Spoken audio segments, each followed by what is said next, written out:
Football is more than just a sport. It is a global language, a shared passion, a game that unites billions of people across cultures, nations, and generations. But football did not begin in massive stadiums, under bright floodlights, or with roaring crowds. Its story began long before television, before professional leagues, and even before modern nations existed. This is the story of how football came into existence. Ancient beginnings of the game. The roots of football stretch back over 2,000 years. Many ancient civilizations played games involving a ball and the use of feet, but one stands out as the earliest recorded form of football.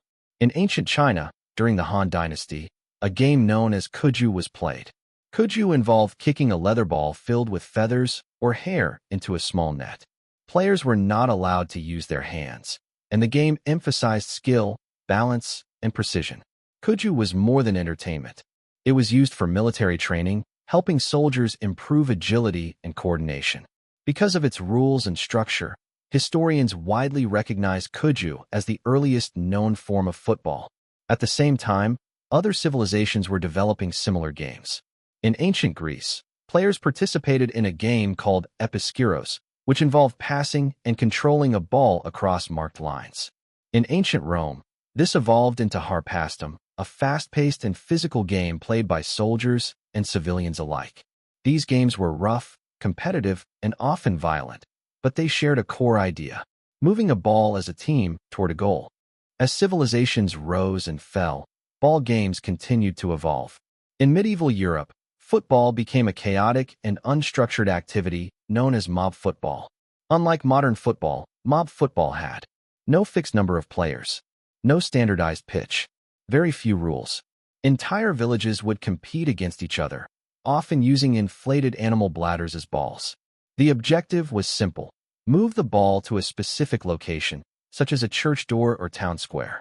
Matches could last for hours. They often resulted in broken bones, damaged property, and even deaths.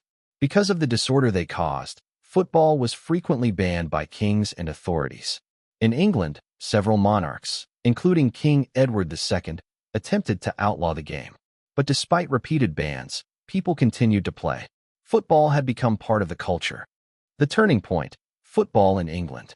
The real transformation of football happened in England during the 19th century.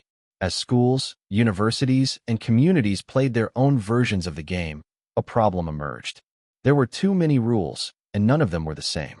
Some versions allowed players to carry the ball with their hands, tackle aggressively, use physical force.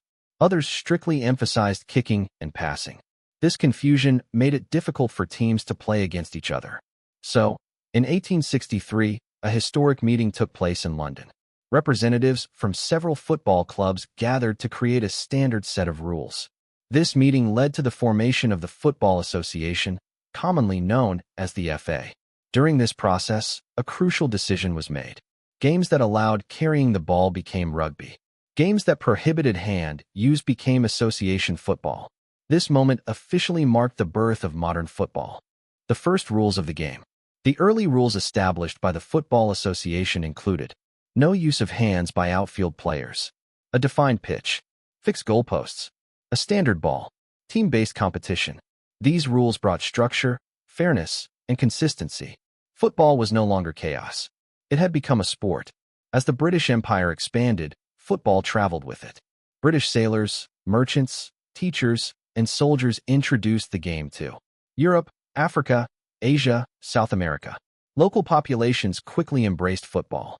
In South America, the sport grew rapidly, particularly in countries like Brazil, Argentina, and Uruguay. In Africa, football became a powerful symbol of unity, resistance, and identity. In Europe, organized leagues and rivalries began to form. Football's simplicity made it accessible. All you needed was a ball and open space. This simplicity helped football spread faster than any other sport.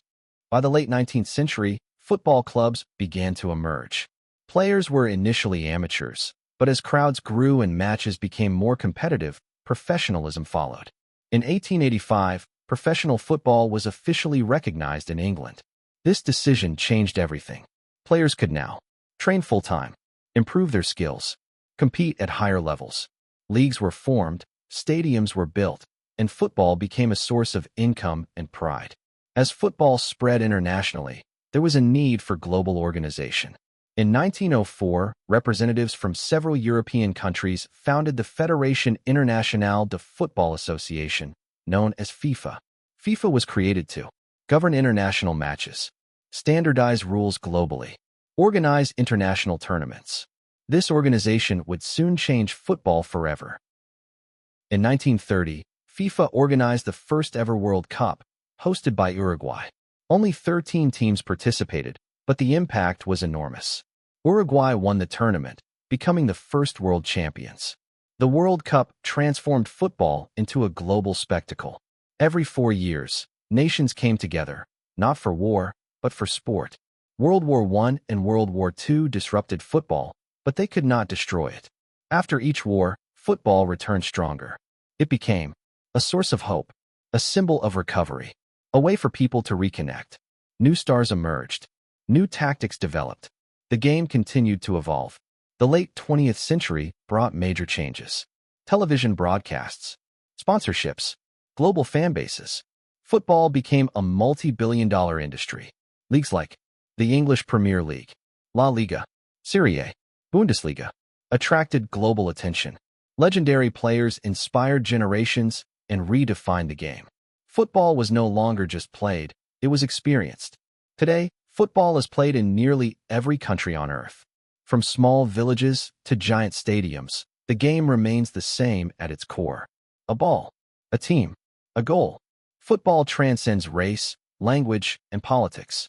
It brings joy, heartbreak, unity, and identity.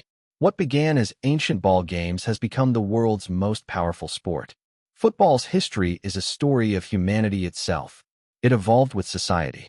It survived bans, wars, and change, and it continues to grow. Football is not just a game.